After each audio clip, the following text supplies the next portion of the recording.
Hello, Daily Dosers. My name is Susan Trueblood, and I'm the pastor of Life Skills and Mental Health Support Resources. I'm also a counselor at the Vista campus.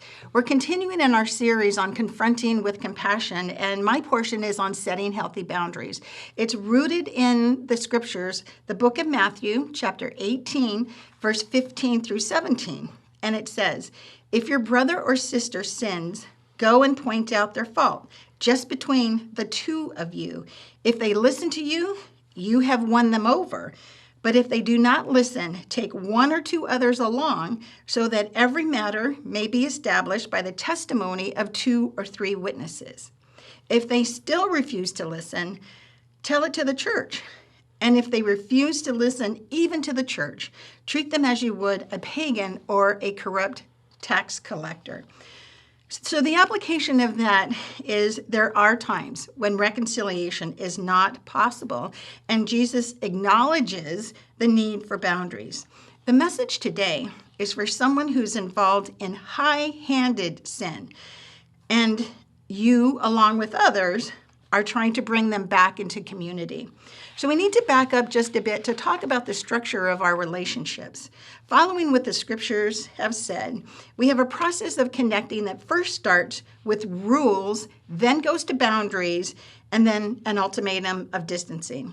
So rules. Rules are rooted in our values, in our faith, in our ethnicity, and in our family culture.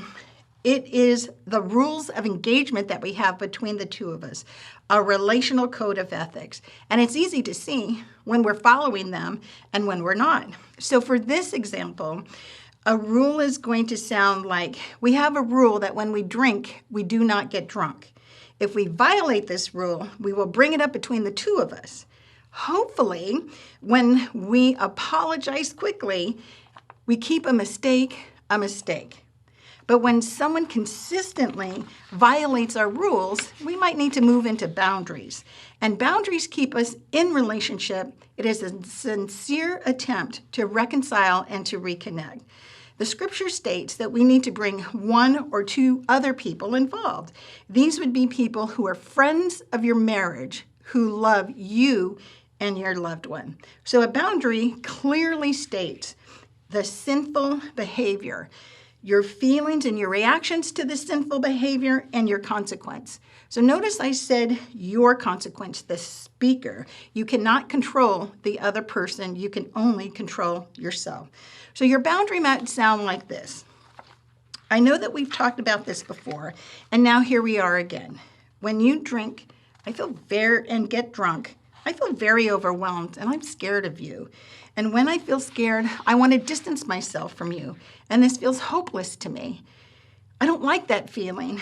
Our relationship is very important, and I want to work it out with you. So the next time you are drunk, I will take the kids and leave our home until the next day. I'll stay at my relative's house. I'm doing this for our protection and to keep our relationship safe. I hope that you will hear, I want to stay because I love you and I love the family that we've created. And yet, your loved one still remains unrepentant. You've prayed about this, you have sought support of others, and now you obtain the wisdom of other Christians of the church. And remember, if you are a Christian, you are a priest, a pastor of that church.